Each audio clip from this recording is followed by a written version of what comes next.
नमस्कार दोस्तों। प्रस्तुत है सुभद्रा कुमारी चौहान द्वारा लिखी गई कहानी मझली रानी। वे मेरे कौन थे मैं क्या बताऊं। वैसे देखा जाए तो मेरे कोई भी न होते भी तो कैसे। मैं ब्राह्मण वे क्षत्रिय, मैं स्त्री वे पुरुष। फिर न तो रिश्तेदार हो सकते थे और न मित्र। आह, यह क्या कह डाला मैंने। मित्र, भला किसी स्त्री का कोई पुरुष भी मित्र हो सकता है? और यदि हो भी तो क्या समाज इसे बर्दाश्त करेगा? यहाँ तो किसी पुरुष का किसी स्त्री से मिलना जुलना या किसी प्रकार का व्यवहार रखना ही पाप है। और यदि कोई स्त्री किसी पुरुष से किसी प्रकार का व्यवहार रखती है, प्रेम से बातचीत करती है, तो वह स्त्री भ्रष्टा है, चरित्रहीन है। नहीं तो पर पुरुष से मिलने जुलने का और मतलब हो ही क्या सकता है। खैर, न तो मुझे समाज से कुछ लेना देना है, न समाज से कुछ सरोकार। समाज ने तो मुझे दूध की मक्खी की तरह निकाल कर दूर फेंक दिया है। फिर मैं ही क्यों समाज की परवाह करूं। मेरे माता पिता साधारण स्थिति के आदमी थे। परिवार में माता पिता के अतिरिक्त मुझसे बड़े मेरे 3 भाई और थे। मैं सबसे छोटी थी। छोटी होने के कारण घर में मेरा लालन पालन बड़े लाड़ प्यार से हुआ था। मेरे 2 भाई बनारस हिंदू यूनिवर्सिटी में पढ़ते थे और दोनों से छोटा राजन मैट्रिक में पढ़ रहा था। मेरे पिताजी संस्कृत के पूरे पंडित थे और पुरानी रूढ़ियों के कट्टर पक्षपाती।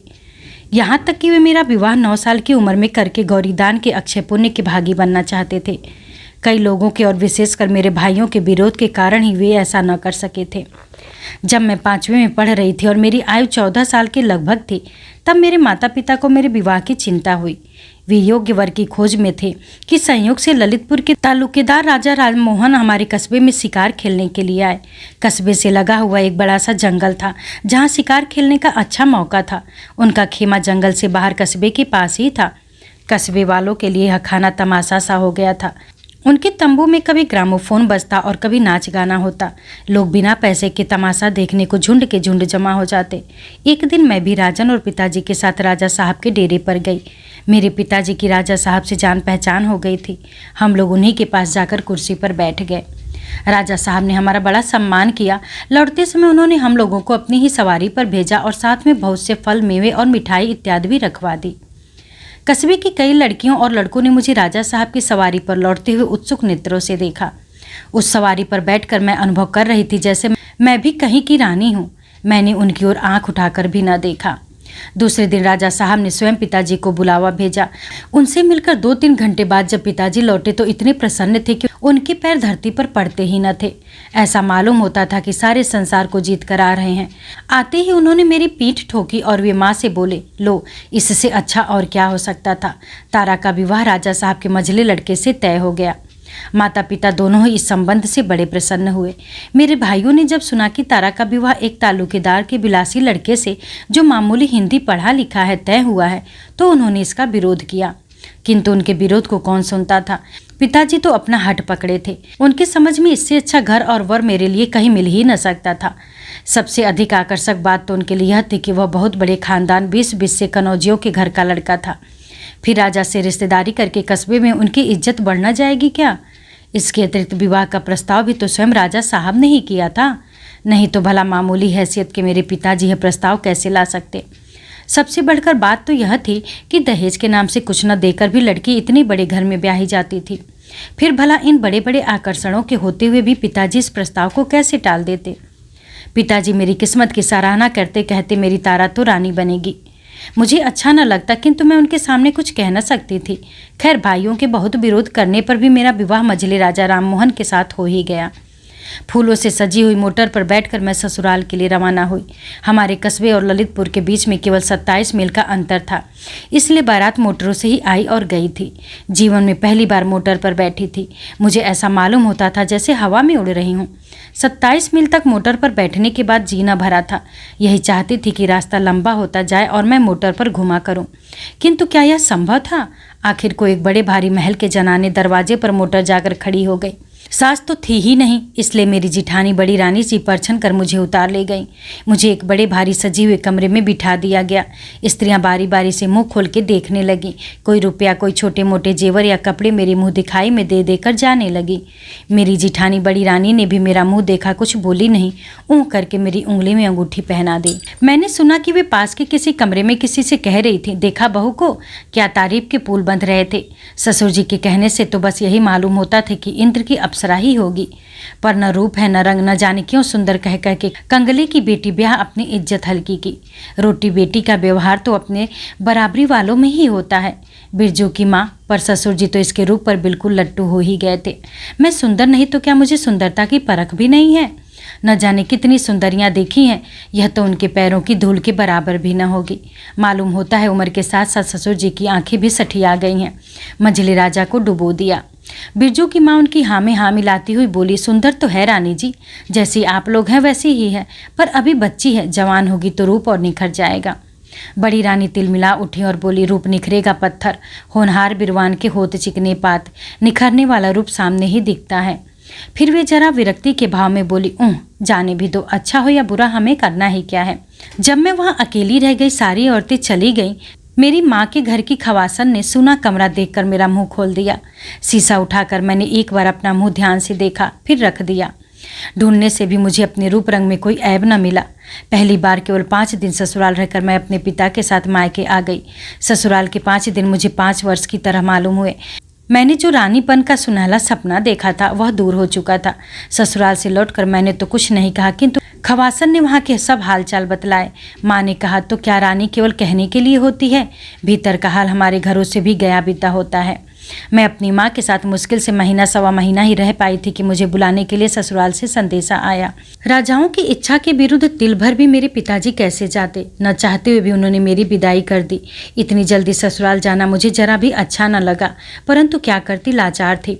सावन में जबकि सब सहेलियां ससुराल से मायके आती हैं, मैं ससुराल रूपी कैद खाने में बंद होने चली।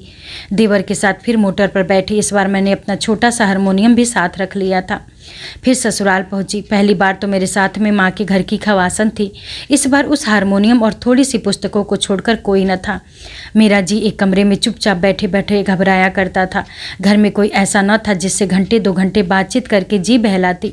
केवल छोटे राजा मेरे देवर की बातें मुझे अच्छी लगती थी, किंतु वे भी मेरे पास कभी कभी और अधिकतर बड़ी रानी की नज़र बचाकर ही आते थे। मैं सारे दिन पुस्तकें पढ़ा करती, पर पुस्तकें थीं ही कितनी। 8-10 दिनों में सब पढ़ डाली। छोटे राजा कभी कभी मुझे अखबार भी ला दिया करते थे, किंतु सबकी आंख बचाकर। घर में सब काम के लिए नौकर चाकर और दास दासियां थी। मुझे घर में कोई काम न करना पड़ता था। मेरी सेवा में भी 2 दासियां सदा बनी रहती थीं, पर मुझे तो ऐसा मालूम होता था कि मैं उनके बीच में कैद हूँ, क्योंकि मेरी राई रत्ती भी बड़ी रानी के पास लगा दी जाती थी। उन दासियों में से यदि मैं किसी को किसी काम से कहीं भेजना चाहती तो वे मेरे कहने मात्र से ही कहीं न जा सकती थी। उन्हें बड़ी रानी से हुक्म लेना पड़ता था। यदि उधर से स्वीकृति मिल जाती तो मेरा काम होता, अन्यथा नहीं। इसी प्रकार हर माह मुझे खजाने से हाथ खर्च के लिए 150 रुपया मिलते थे, किंतु क्या मजाल कि उनमें एक पाई भी महाराजा से पूछे बिना खर्च कर दूं। भीतर के शासन की बागडोर बड़ी रानी के हाथ में थी और बाहर की महाराजा मेरे ससुर के हाथ में। मेरे पति मंझले राजा बड़े ही विलासप्रिय, मदिरा सेवी, शिकार के शौकीन और न जाने क्या क्या थे, मैं क्या बताऊं। वे बहुत सुंदर भी थे, किंतु उनके दर्शन मुझे दुर्लभ थे। 4-6 दिन में कभी घंटे आध घंटे के लिए वे मेरे कमरे में आ जाते तो मेरा अहोभाग्य समझो। उनकी रूप माधुरी को एक बार जी भर पीने के लिए मेरी आंखें आज तक प्यासी हैं, किंतु मेरे जीवन में यह अवसर कभी न आया। इस दिखावटी वैभव के अंदर मैं किसी प्रकार अपने जीवन को घसीटे जा रही थी। इसी समय मेरे अंधकारपूर्ण जीवन में प्रकाश की एक सुनहली किरण का आगमन हुआ। छोटे राजा की उम्र 17-18 साल की थी। वे बड़े नेक और होनहार युवक थे। घर में पढ़ने लिखने का शौक केवल उन्हीं को था। छोटे राजा मैट्रिक की तैयारी कर रहे थे और एक मास्टर बाबू उन्हें पढ़ाया करते थे। घर में आने जाने की उन्हें पूर्ण स्वतंत्रता थी। घर में स्त्रियों की आवश्यक वस्तुएं बाहर से मंगवा देना भी मास्टर बाबू के ही जिम्मे था, इसलिए वे घर में सबसे ज़्यादा परिचित थे। विवाह के बाद से ही बड़ी रानी मुझसे नाराज थी। उन्हें मेरी चाल ढाल रहन सहन जरा भी न सुहाता। वे हर बात में मेरे ऐब ही ढूंढ निकालने की फिराक में रहती। तिल का ताड़ बनाकर मेरी जरा जरा सी बात को वे परिचित या अपरिचित जो कोई आता उससे कहती।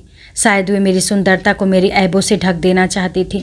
वही बात उन्होंने मास्टर बाबू के साथ भी की। वे तो घर में रोज ही आते थे और रोज उनसे मेरी शिकायत होने लगी, किंतु इसका असर उल्टा ही हुआ। मैंने देखा तिरस्कार की जगह मास्टर बाबू का व्यवहार मेरे प्रति अधिक मधुर और आदरपूर्ण होने लगा। छोटे राजा को मेरा गाना बहुत अच्छा लगता। वे बहुधा मुझसे गाने के लिए आग्रह करते। मुझे तो अब गाने बजाने की ओर कोई विशेष रुचि ही न रह गई थी, किंतु छोटे राजा के आग्रह से मैं अब भी कभी कभी गा दिया करती थी। एक दिन दिन की बात है, जाड़े के दिन थे, किंतु आकाश बादलों से फिर भी ढका था। मैं अपने कमरे में बैठी एक मासिक पत्रिका के पन्ने उलट रही थी। इतने में छोटे राजा आए और मुझसे बोले, मझली भाभी कुछ गाकर सुनाओ ना। मैंने बहुत टाल मटोल की, किंतु छोटे राजा न माने और उन्होंने बाजा उठाकर सामने रख दिया। मैंने हारमोनियम पर गीत गोविंद का यह पद छेड़ा, बिहरत हरिरह सरस बसंते नृत्यत युवत जनेन सम बिरहस्य जनस्य दुरंते ललित लवंग लता परिशीलन कोमल मलय समीरे मधुर निकर करबंत कोकिल कुंजन कुंज कुटीरे। मास्टर बाबू भी न जाने कैसे और कहाँ से आए और पीछे चुपचाप खड़े हो गए। छोटे राजा की मुस्कुराहट से मैं भाप गई। पीछे फिरकर उन्हें देखा तो हारमोनियम सरका कर मैं चुपचाप बैठ गई। वे भी हंसकर वहीं बैठ गए। बोले, मझली रानी आप इतना अच्छा गा सकती हैं, मैंने आज ही जाना। छोटे राजा, अच्छा न गाती होती तो क्या मैं मूर्ख था जो इनके गाने के पीछे अपना समय नष्ट करता। इधर ये बातें हो रही थी कि दूसरी तरफ से पैर पटकती हुई बड़ी रानी कमरे में आई और क्रोध से बोली, यह घर तो अब भले आदमी का घर कहने लायक ही न रह गया। लाज शर्म तो सब जैसे धोखे पी ली हो। बाप रे बाप, हद हो गई। जैसे हल्के घर की है वैसे ही हल्की बातें यहाँ भी करती है। पास पड़ोस वाले सुनते होंगे तो क्या कहते होंगे। यही न कि मझली राजा की रानी हमेशा गाती रहती है। बाबा स्कूल में तो ऐसा कभी न हुआ। कुल की तो न लजवाओ देवी। बाप के घर जाना तो भीतर क्या, चाहे सड़क पर गाती फिरना, किंतु यहाँ यह सब ना होने पावेगा। तुम्हें क्या, घर के भीतर बैठी बैठी चाहे जो करो, वहाँ आदमियों की तो नाक कटती है। एक सांस में इतनी सब बातें कहकर बड़ी रानी चली गई। मैंने सोचा शराब पीकर बाह में बाह डालकर टहलने में आदमियों की नाक नहीं कटती, गरीबों पर मनमाने जुल्म करने पर नाक नहीं कटती, नाक कटती है मेरे गाने से। सो अब मैं बाजे को कभी हाथ ही न लगाऊंगी। उस दिन से मैंने फिर बाजे को कभी न छुआ और न छोटे राजा ने कभी मुझसे गाने का आग्रह किया। यदि वे आग्रह करते तब भी मुझसे बाजा छूने का साहस न था। इस घटना के कई दिन बाद एक दिन मास्टर बाबू छोटे राजा को पढ़ाकर ऊपर से नीचे उतर रहे थे और मैं नीचे से ऊपर जा रही थी। आखिरी सीढ़ी पर ही मेरी उनसे भेंट हो गई। वे ठिठक गए। बोले, कैसी हो मझली रानी? जीती हूँ, खुश रहा करो। इस प्रकार रहने से आखिर कुछ लाभ? जी को कैसे समझाऊं मास्टर बाबू? अच्छी अच्छी पुस्तकें पढ़ा करो, उनसे अच्छा साथी संसार में तुम्हें कोई न मिलेगा। पर मैं अच्छी अच्छी पुस्तकें लाऊं कहाँ से? लाने का जिम्मा मेरा। यदि आप अच्छी पुस्तकें ला कर दिया करें तो इससे अच्छी और बात क्या हो सकती है। यह कौन बड़ी बात है मझली रानी, मेरे पास बहुत सी पुस्तकें रखी हैं, उनमें से मैं कुछ ला कर दे दूँगा। इस कृपा के लिए उन्हें धन्यवाद देती हुई मैं ऊपर चली और वे बाहर चले गए। मैंने ऊपर आंख उठाकर देखा तो बड़ी रानी खड़ी हुई तीव्र दृष्टि से मेरी ओर देख रही थी। मैं कुछ भी न बोलकर नीचे निगाह की हुए अपने कमरे में चली गई। दूसरे दिन मास्टर बाबू समय से कुछ पहले ही आए। उनके हाथ में कुछ पुस्तकें थीं।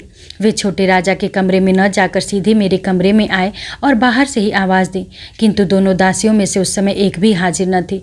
इसलिए मैंने ही उनसे कहा, आइए मास्टर बाबू। वे आकर बैठ गए। किताबों और लेखकों के नाम बतलाकर वे मुझे किताबें देने लगे। ये महात्मा गांधी की आत्मकथा के 2 भाग हैं। यह है प्रेमचंद बाबू की रंगभूमि, इसके भी 2 भाग हैं। यह मैथिली बाबू का साकेत और यह पंत जी का पल्लव। इसके अतिरिक्त और भी बहुत सी पुस्तकें हैं। इन्हें तुम पढ़ लोगी तब मैं तुम्हें और ला दूंगा। इसके बाद वे साकेत उठाकर उर्मिला से लक्ष्मण की विदा का जो सुंदर चित्र मैथिली बाबू ने अंकित किया है मुझे पढ़ाकर सुनाने लगे। इतने ही में मुझे वहाँ बड़ी रानी की झलक दिख पड़ी और उसके साथ मेरे कमरे के दोनों दरवाजे फटाफट बंद हो गए। मास्टर बाबू ने एक बार मेरी तरफ फिर दरवाजे की तरफ देखा और बोले, भाई यह दरवाज़ा किसने बंद कर दिया है, खोल दो। जब कोई उत्तर न मिला तो मुझे क्रोध आ गया। मैंने तीव्र स्वर में कहा, यह दरवाज़ा किसने बंद किया है, खोलो। क्या मालूम नहीं है कि हम लोग भीतर बैठे हैं? बड़ी रानी की कर्कश आवाज़ सुनाई दी, ठहरो, अभी खोल दिया जाएगा। तुम लोग भीतर हो यही दिखाने के लिए दरवाज़ा बंद किया गया है, पर देखने वाले भी जरा आ जाएं। यह नारकी लीला अब ज़्यादा दिन न चल सकेगी। नारकीय लीला? मेरा माथा ठनका। हे भगवान, क्या पुस्तक पढ़ना भी नारकीय लीला है? इस प्रकार लगभग 15 मिनट हम लोग बंद रहे। गुस्से में मास्टर बाबू का चेहरा लाल हो रहा था। उधर बाहर बड़े राजा, मझले राजा और महाराजा जी की आवाज़ सुनाई दी और उसके साथ ही कमरे का दरवाज़ा खुल गया।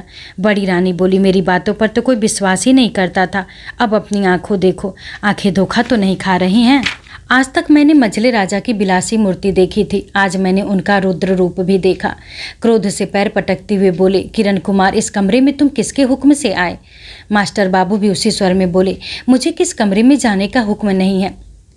बड़े राजा बोले, मास्टर बाबू अब यहाँ से चले जाओ, इसी में तुम्हारा कुशल है। वे बोले, मुझे ऐसा कुशल नहीं चाहिए, मैं पापी नहीं जो कायर की तरह भाग जाऊंगा। जाने से पहले मैं आपको बतला देना चाहता हूँ कि मैं और मछली रानी दोनों ही पवित्र और निर्दोष हैं। यह हरकत ईर्ष्या और जलन के कारण की गई है। बड़ी रानी गरज उठी, उल्टा चोर कोतवाल को डांटे, चोरी की चोरी उस पर से सीना चोरी। मैं ईर्ष्या करूंगी तुमसे? तुम हो किस खेत की मूली, मैं तुम्हें समझती क्या हूँ? तुम तो एक अदना से नौकर हो, यह है कल की छोकरी, सो भी किसी रईस के घर की नहीं। ईर्ष्या तो उससे की जाती है जो अपनी बराबरी का हो। फिर बड़े राजा की तरफ मुड़कर बोली, तुम इसे ठोकर मार के निकलवा क्यों नहीं देते? तुम्हारे सामने ही खड़ा खड़ा जवान लड़ा रहा है और तुम सुन रहे हो। पहले ही कहा था कि नौकर चाकर को ज़्यादा मुँह न लगाया करो। महाराज बड़े गुस्से से बोले, किरण कुमार चले जाओ। इसी समय न जाने कहाँ से छोटे राजा आ पड़े और मास्टर बाबू को जबरदस्ती पकड़कर अपने साथ लिवा ले गए। वे चले गए तो मुझ पर क्या बीती होगी कहने की आवश्यकता नहीं, समझ लेने की बात है। नतीजा सबका यह हुआ कि उसी दिन एक चिट्ठी के साथ सदा के लिए मैं विदा कर दी गई। एक इक्के पर बैठाकर चपरासी मुझे माँ के घर पहुँचाने गया। चिट्ठी मेरे पिताजी के नाम थी, जिसमें लिखा था कि आपकी पुत्री भ्रष्टा है, इसने हमारे कुल में दाग लगा दिया है, इसके लिए अब हमारे घर में जगह नहीं है। बात की बात में सारे मोहल्ले भर में मेरे भ्रष्ट आचरण की बात फैल गई। यहाँ तक कि मेरे घर पहुँचने से पहले ही यह बात घर तक पहुँच गई थी। जब मैं पिता के घर पहुँची शाम हो चुकी थी। इस बीच माताजी का देहांत हो चुका था। भाई भी तीनों कॉलेज में थे। घर पर मुझे केवल पिताजी मिले। उन्होंने मुझे अंदर न जाने दिया, बाहर दालान में ही बैठाया। चिट्ठी पढ़ने के बाद वे तड़प उठे, बोले, जब यह भ्रष्टा हो चुकी है तो इसे यहाँ क्यों लाए? रास्ते में कोई खाई खंदक न मिला जहाँ ढकेल देते। इसे मैं अपने घर रखूँगा, जाए कहीं भी मरे, मुझे क्या करना है। मैं पिताजी के पैरों पर लौट गई, रोती रोती बोली, पिताजी मैं निर्दोष हूँ। पिताजी 2 कदम पीछे हट गए और कड़क कर बोले, दूर रह चांडालिन, निर्दोष तू होती तो इतना बवंडर ही क्यों उठता? उन्हें क्या पागल कुत्ते ने काटा था जो बैठे बिठाए अपनी बदनामी करवाते? जा, जहाँ जगह मिले समा जा, मेरे घर में तेरे लिए जगह नहीं है। क्या करूँ, अंग्रेजी राज न होता तो बोटी बोटी काट कर फेंक देता। इस हो हल्ले में समाज से कई ऊंची नाक वाले अगुआ और कई पास पड़ोस वाले भी जमा हो गए। सबने मेरे भ्रष्ट आचरण की बात सुनी और घृणा से मुँह बिचकाया। एक बोला, नहीं भाई, अब तो यह घर में रहने लायक नहीं है। जब ससुराल वालों ने ही निकाल दिया तो क्या पंडित राम भजन अपने घर रखकर जात में अपना हुक्का पानी बंद करवाएंगे? दूसरे ने पिता पर पानी चढ़ाया, अरे भाई, घर में रखे तो रहने दो, उनकी लड़की है, पर हम तो पंडित जी के दरवाजे पर पैर न देंगे। मैं फिर एक बार भीतर जाने के लिए दरवाजे की तरफ झुकी, किंतु पिताजी ने एक झटके से मुझे दरवाजे से कई हाथ दूर फेंक दिया। कुल में दाग तो मैंने लगा ही दिया था, वे मुझे घर में रखकर क्या जात बाहर भी हो जाते। मैं दूर जा गिरी और गिरकर बेहोश हो गई। मुझे जब होश आया तब मेरे घर का दरवाज़ा बंद हो चुका था और मोहल्ले भर में सन्नाटा छाया था। कभी कभी 1-2 कुत्तों के भूकने का शब्द सुन पड़ता था। मैं उठी, बहुत कुछ सोचने के बाद स्टेशन की तरफ चली। एक कुत्ता भौंक उठा, जैसे कह रहा हो कि अब इस मोहल्ले में तुम्हारे लिए जगह नहीं है। जब मैं स्टेशन पहुंची, एक गाड़ी तैयार खड़ी थी। बिना कुछ सोचे विचारे मैं गाड़ी के एक जनाने डिब्बे में बैठ गई। गाड़ी देर तक चलती रही, कहाँ कहाँ खड़ी हुई, कौन कौन स्टेशन बीच में आए, मुझे कुछ पता नहीं। किंतु सवेरे जब ट्रेन कानपुर पहुंचकर रुक गई और एक रेलवे कर्मचारी ने आकर मुझे उतरने को कहा तो मैं जैसे चौंक सी पड़ी। मैंने देखा पूरी ट्रेन यात्रियों से खाली हो गई है। स्टेशन पर भी यात्री बहुत कम थे। ट्रेन से उतरकर मेरी समझ में ही नहीं आता था कि कहाँ जाऊं। कल इस समय तक तो एक महल की रानी थी, आज उसके खड़े होने के लिए भी स्थान न था। बहुत देर बाद मुझे एकाएक ख्याल आया कि सत्याग्रह संग्राम तो छिड़ा ही हुआ है, क्यों न मैं भी चलकर स्वयं सेविका बन जाऊं और देश सेवा में जीवन बिता दूं। पूछती हुई मैं किसी प्रकार कांग्रेस दफ्तर पहुंची। वहां पर 2-3 व्यक्ति बैठे थे। उन्होंने मुझे पूछा कि मेरे पास किसी कांग्रेसी कमेटी का प्रमाण पत्र है। मैंने कहा नहीं, तो उन्होंने मुझे स्वयं सेविका बनाने से इनकार कर दिया। इसके बाद मैं इसी प्रकार कई संस्थाओं और सुधारकों के दरवाजे दरवाजे भटकी, किंतु मुझे कहीं भी आश्रय न मिला। विवश होकर मैं भूखी प्यासी चल पड़ी, किंतु जाती कहाँ। थक कर एक पेड़ के नीचे बैठ गई। मैंने अपनी अवस्था पर विचार किया। मैं आज रानी से पद की भिखारिन हो चुकी थी। मेरे सामने अब भिक्षावृत्ति को छोड़कर दूसरा उपाय ही क्या था। इसी समय न जाने कहाँ से एक भिखारिन बुढ़िया भी उसी पेड़ के नीचे कई छोटी छोटी पोटलियाँ लिए हुए आकर बैठ गई। बड़े इत्मीनान के साथ अपने दिन भर की मांगी हुई आटे दाल चावल को अपने चिथड़े में अच्छी तरह बांधकर बुढ़िया ने मेरी तरफ देखा। मैंने भी उसकी ओर देखा। दुख में भी एक प्रकार का आकर्षण होता है। जिसने क्षण भर में ही हम दोनों को एक कर दिया। भिखारिन बहुत बूढ़ी थी, उसे आंख से कम दिख पड़ता था। भिक्षावृत्ति करने के लिए अब उसे किसी साथी के सहारे की जरूरत थी। मैं उसी के साथ रहने लगी। कई बार मैंने आत्महत्या करनी चाही, किंतु उस समय ऐसा मालूम होता है कि जैसे कोई हाथ पकड़ लेता हो। मैं आत्मघात भी न कर सकी। लगातार 1 साल तक भिखारिन के साथ रहकर मुझे भीख मांगना न आया। आता भी कैसे, अतएव मैं बुढ़िया का हाथ पकड़कर उसे सहारा देती हुई चलती, भीख वही मांगा करती। मैं जवान थी, सुंदर थी, फटे चिथड़े और मैले कुचले वेश में भी मैं अपना रूप न छिपा सकती। मेरा रूप ही हर जगह मेरा दुश्मन हो जाता। अपने सतीत्व की रक्षा हेतु तो मुझे बहुत सचेत रहना पड़ता था और इसलिए मुझे जल्दी जल्दी स्थान बदलना पड़ता था। मेरे बदन की साड़ी फटकर तार तार हो गई थी। बदन ढकने के लिए साबित कपड़ा भी न था। प्रयाग में माघी अमावस्या के दिन बड़ा भारी मेला लगता है। बुढ़िया ने कहा वहाँ चलने पर हमें 3-4 महीने भर खाने को मिल जाएगा और कपड़ों के लिए पैसे भी मिल जाएंगे। मैं बूढ़ी के साथ पैदल ही प्रयाग के लिए चल पड़ी। मांगते खाते कई दिनों में हम लोग प्रयाग पहुँचे। यहाँ पूरे महीने भर मेला रहता है। दूर दूर के बहुत से यात्री आते हैं। हम लोग रोज़ सड़क किनारे एक कपड़ा बिछाकर बैठ जाते और दिन भर भिक्षा मांग कर शाम को एक पेड़ के नीचे अलाव जलाकर सो जाते। एक दिन इसी प्रकार शाम को जब हम दिन भर की भिक्षावृत्ति के बाद लौट रहे थे, एक बग्घी निकली जिसमें कुछ स्त्रियाँ थीं। बुढ़िया एक पैसे के लिए हाथ फैलाकर गाड़ी के पीछे पीछे दौड़ी। कुछ देर बाद गाड़ी के अंदर से एक पैसा फेंका गया। शाम को धुंधले प्रकाश में बुढ़िया जल्दी पैसा न देख सकी। वह पैसा देखने के लिए कुछ देर झुकी रही। उसी समय एक मोटर पीछे से और एक सामने से आ गई। बुढ़िया ने बचना चाहा, मोटर वाले ने भी बहुत बचाया, पर बुढ़िया मोटर की चपेट में आ ही गई। उसे गहरी चोट लगी और उसे बचाने की चेष्टा में मुझे भी काफ़ी चोट आई। जिस मोटर की चपेट हम लोगों को लगी थी, उस मोटर वाले ने पीछे मुड़कर देखा भी नहीं, किंतु दूसरे मोटर वाले रुक गए। उसमें से 2 व्यक्ति उतरे। मेरे मुंह से सहसा एक चीख निकल गई। कई दिनों तक लगातार बुखार के बाद जिस दिन मुझे होश आया, मैंने अपने आप को एक जनानी अस्पताल के पर्दा वार्ड के कमरे में पाया। एक खाट पर मैं पड़ी थी। मेरे पास ही दूसरी खाट पर भिखारिन मरणासन अवस्था में पड़ी थी। मैं खाट से उठकर बैठने लगी तो मास्टर बाबू पास ही कुर्सी पर बैठे कुछ पढ़ रहे थे। मुझे उठते देखकर पास आकर बोले, अभी आप उठे ना? बिना डॉक्टर की अनुमति के आपको खाट से उठना नहीं है। क्यों? मैं पथ की भिखारिनी, मुझे ये साफ सुथरे कपड़े नरम नरम बिछौने क्यों चाहिए? कल से तो मुझे फिर वही गली गली की ठोकर खानी पड़ेगी ना। उनकी बड़ी बड़ी आंखें सजल हो गई। वे बड़े ही करुण स्वर में बोले, मझली रानी, क्या तुम मुझे क्षमा न करोगी? तुम्हारा अपराधी तो मैं ही हूँ ना। मेरे ही कारण तो आज तुम राज रानी से पथ की भिखारिणी बन गई हो। जब मुझे उन्होंने मझली रानी कहकर बुलाया तो मैं चौंक पड़ी। सहसा मेरे मुंह से निकल गया, मास्टर बाबू। 2-3 दिन में मैं पूर्ण स्वस्थ हो गई, परंतु भिखारिणी की हालत न सुधर सकी। एक दिन उसने अपनी जीवन लीला समाप्त कर दी। उसके अंतिम संस्कारों से निवृत्त होकर मैं मास्टर बाबू के साथ उनके बंगले में रहने लगी, किंतु मैं अभी तक नहीं जान सकी कि वे मेरी कौन है। वे मुझ पर माता की तरह ममता और पिता की तरह प्यार करते हैं, भाई की तरह सहायता और मित्र की तरह नेक सलाह देते हैं, पति की तरह रक्षा और पुत्र की तरह आदर करते हैं। कुछ न होते हुए भी वे मेरे सब कुछ हैं और सब कुछ होते हुए भी वे मेरे कुछ नहीं हैं।